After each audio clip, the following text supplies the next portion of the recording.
Plaire à Dieu. Cette question devrait être centrale. Elle devrait même être quotidienne dans nos vies.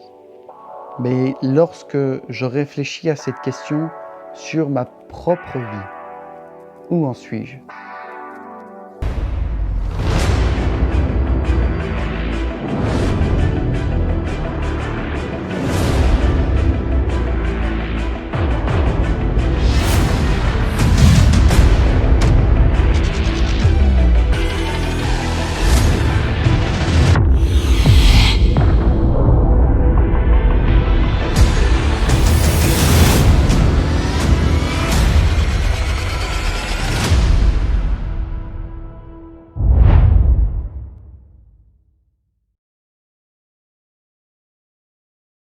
Ce que j'ai constaté dans ma propre vie, et j'aime cette émission parce que j'aime évoquer là où moi-même j'ai eu des difficultés, où je me suis trompé, où je me suis repris, où par la grâce de Dieu, il est venu me récupérer pour pas que je me noie dans des concepts faux qui sont pas théologiques, mais plus d'ordre humain, religieux, ecclésiastique, je ne sais pas quoi, bref.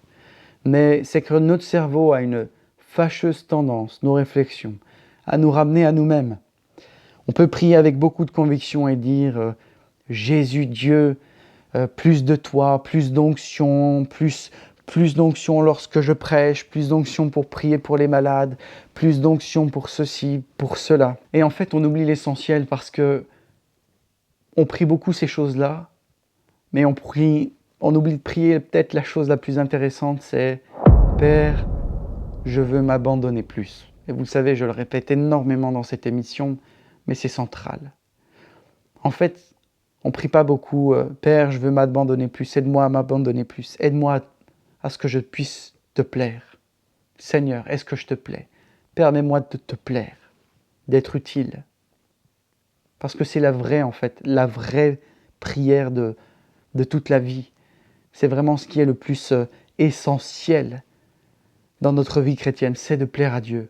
Pas de plaire aux hommes, pas de plaire à l'Église, pas de plaire à la communauté, mais de plaire à Dieu. Et des fois, vous savez, on passe à côté de choses que le Seigneur nous demande parce qu'on a peur de déplaire à l'Assemblée, on a peur de déplaire aux gens qui nous entourent, à notre société, et on ne le fait pas.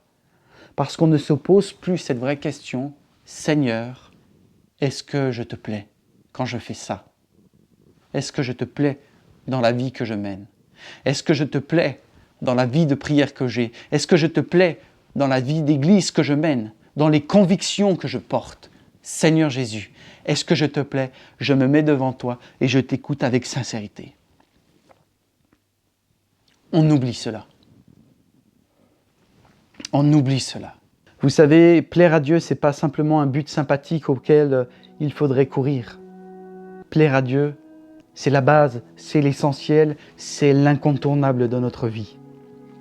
Tant que nous n'avons pas saisi cette notion, qu'il nous faut plaire à Dieu, qu'il nous faut revenir sans cesse devant le trône, nous sommes passés à côté de l'essentiel. Beaucoup trop sont des contemplatifs dans leur foi, et je l'ai été à être noyé dans les activités et puis à vivre les activités de l'Église ou de ma foi parce que c'était la routine et qu'il fallait le faire et je ne prenais pas le temps de savoir si je plaisais à Dieu. Est-ce que ce que je faisais plaisait à Dieu ? Je peux très bien faire la louange dans l'Église. Je peux très bien prêcher, annoncer l'Évangile, avoir un groupe de maison, faire des milliers de choses et être complètement à côté de ce que Dieu me demandait. Bien sûr, amen, on va le servir, on va l'honorer, mais c'est peut-être pas ce que Dieu voulait. Et ce qu'il nous faut, c'est courir après sa présence, après son cœur, après sa pensée. Et je voudrais juste vous bénir, vous qui regardez cette vidéo, pour que de suite, maintenant, vous puissiez prier et demander à Jésus, quelle est sa pensée, Saint-Esprit, quelle est ta pensée sur ma vie ? Est-ce que ma vie te plaît ? Est-ce que ce que je fais, ce que j'entreprends te plaît ? Est-ce que mon style de vie te plaît ? Jésus, je veux être sincère devant toi. Et je le dis en même temps que je vous le partage, je me le redis et je le redemande à Jésus. Est-ce que ma vie te plaît ? Et parle-moi, change-moi, s'il le faut. Je veux pouvoir changer, Jésus. Je vous bénis les amis et je vous encourage parce que notre monde a besoin de gens qui se lèvent et qui plaisent à Dieu. Amen.